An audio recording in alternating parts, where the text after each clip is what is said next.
And hello, everybody. We're the SpiffyNeedleGeeks, and welcome to a very special playthrough that I've had planned for so long, and for one particular occasion alone. Ladies and gentlemen, I don't know if you guys realize this, but I'm not just revisiting this classic just for the sake of showing off the remake. As of today of this upload, it has been exactly 5 years since I posted part 1 of the original Oddworld Abe Oddysee video game, and here we are, going back with the full-blown, made-from-the-ground-up remake, Oddworld New and Tasty. I'm Supersonic 407 and or Spokesman Toad, whichever one you prefer, along with, oh my god, surprise, surprise, all 4 SpiffyNeedleGeeks for right now, BJ, Brawlfin1, Danny, RoushutsuRises, Brandon, PlatinumRhythm, and of course, our always lovely returning guest, Brian, RealmwarssII. What? Has it seriously been 5 years? Yeah. Where has all the time gone? I have no idea. It's like freaking... It's been 5 years, and I feel like I haven't done as much as I wanted to, and I'm upset at myself for it. Though, considering everything that's been going on since then, we've had our reasons for kind of going MIA for a while. But we are looking to fix that. I feel so old. Me too. But you're not. Now old. listen to the song of my people. Oh yeah, exactly like in Oddworld fashion or whatnot. Especially when I were to play the original game. Of course, I would always end up, going over like game speak, because again, it's like a gaming ritual for me. So it's like I always gotta, just mess around with like how game speak works, and then I'm like, all right, I took care of that. Let's just press onward with the actual game. Now this game is this variation of the game is interesting in a way, because it's like for the first game, well, not the first game, the original game, it was initially developed by GT Interactive. This time, however, with the remake, Oddworld inhabitants had the assistance from a UK developer, Just Add Water, which fun fact, apparently Just Add Water was actually the same company that ported over the game I Am Bread over to the Xbox One in 2017. Oh, swell. How interesting. Yeah. Also, just for a personal recommendation, when you do go to make your video games, do not literally add water. No. No, that is Now, just out of curiosity, I mean, because I vaguely remember the original Let's Play and stuff. I mean, obviously, you can tell these are all new cinematics and such. Did they end up redoing the audio as well? Mostly. And I say that because all right, well, here's the thing.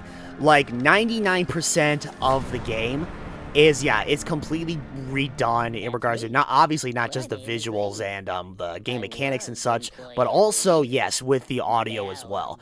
So Lorne Lanning, the guy the series creator who also provided all these voices, he re-recorded all the lines for Abe amongst other characters in this game, and amongst other things. There is one instance, like near endgame, where they pretty much just like took the original audio from the original game and then just implemented that in another cutscene. But we won't see that until like near the end of the game. Okay. Until the beaches were through. But yeah, it's like for those with my initial playthrough of Oddworld Abe Oddysee, again, that was obviously back when the channel like pretty much just started. That was pretty much day 2 of uploading content on the channel. So not many of you who are newer to the channel may be familiar with the story of Oddworld Abe Oddysee.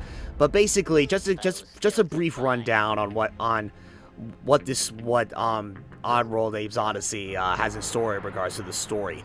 So basically, our main protagonist, the guy who was sneaking around, running the floor machine around Rupture Farms, the biggest meat processing plant in the world of Oddworld. Basically he's about to find out that the Maga cartel, or the bad guys, these gluckins here, the guys who run the Rupture Farms, amongst other facilities in Oddworld, they're basically saying, well, we have pretty much we're pretty much running out of stuff to kill and slaughter to make meat out of them, and profits are about to go down. So how are we gonna fix this? And basically, they're now gonna resort to using their own Mudakin workers, or their slaves, as they're really called, as another source of meat, just so that they can keep meat production up and not go down under in regards to profits. And Abe is not having any of that. So basically, it's now up to Abe here to go through Rupture Farms, amongst other places in Oddworld, to save all of the Mudakin slaves from the Maga cartel before they themselves are eventually turned into Mudakin pops. To be one way to come into work. It's like, after a couple of weeks, you've been doing a good job, getting things pretty well done, and then you come in next day, your boss is like, so by the way, we're gonna turn you all into mincemeat and sell you to our customers. Wait, what? Yeah, it do be like that. Also, nice 60 frame per second upgrade. I kind of super do have to wonder, though. It's like, if they keep turning all these species into food, who are they going to eventually sell it to? Themselves. Oh, well, Good response. Oh yeah, there are other species of creatures in the Oddworld universe, like the Vikers, which is a species here on Oddworld that we actually don't run into until Oddworld Munch's Odyssey. And yeah, let's just say they're pretty much just as sick and sadistic, if not even worse, than the Gluckins. So if anything, they could be a definite contender for buying all this Mudakin pops or scrap cakes or paramite pies. I do gotta say, already from what I'm seeing, I can already appreciate, they're taking advantage of the camera work, because from what I remember in the original game that you Let's Played, it was always each area was one static screen. So move the next area, do this puzzle, get your Mudakin, now go through this door, and it's just each area was its own static screen or something, which for the time that it was made, that's fine. I do gotta say though, I like that they're kind of incorporating the camera angles, if only I think because it really helps emphasize the sense of scale. Because Rupture Farms is supposed to be this massive fucking place, right? Oh yeah. As we saw from the opening cinematic, it's oh yeah, they really try to amp up the size of Rupture Farms as a whole. That said, I do kind of already see one kind of glaring issue, and that would be the color mixing. It looks like Abe and his fellow other Abians, they kind of blend into the they kind of blend into the background a little bit too much, just from what I'm seeing. I didn't even notice that. Abe? Actually, this correlates to something new that we didn't really see in the original game. They actually, with Oddworld New and Tasty, they actually implemented some features that were actually first introduced in Abe's Exodus and Munch's Odyssey. Now, if I wanted to, I could have gone for hard mode, so I could really, get the actual feel of how it was, when I was playing the original game. But surprisingly, I didn't really take notice of hard mode until rather recently, where I looked at exactly what hard mode had to offer, and it was like, oh, so this is for people who have already completed the Odyssey, and basically, oh yeah, if you played and beaten the original game, then hard mode is definitely your pick.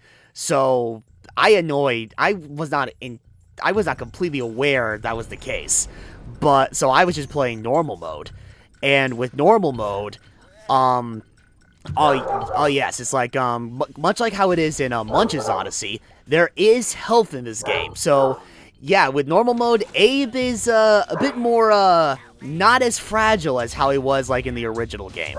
But again, that's only if you're playing, like, in easy or normal mode.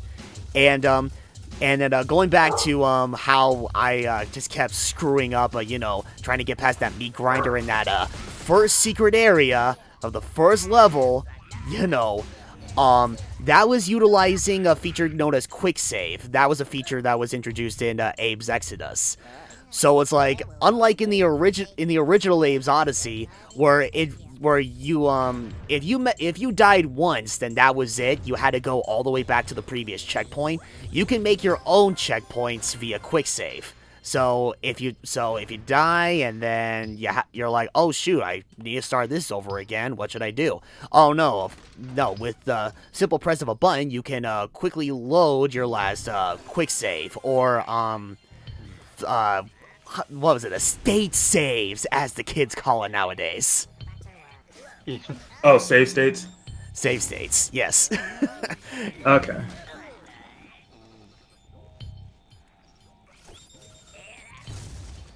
Oh. All right. Okay. So, another thing that they utilize in this game, unlike in the original. Now, okay, obviously, of course they're gonna keep the grenades in, but this time around, you can actually aim how you throw grenades, rocks, the works. In the original game, it's basically just like this on how, Abe crouches, and then it's like, alright, well, I guess I can only just throw the grenade, just this one direction, and that's it. Oh, no, that is not the case this time around. Character development! Yeah, that's nice, because it's like, yeah, because I remember that. It's like, you're just kind of chucking and hoping for the best. Oh, yes, definitely. Also, quality of life changes, always appreciated.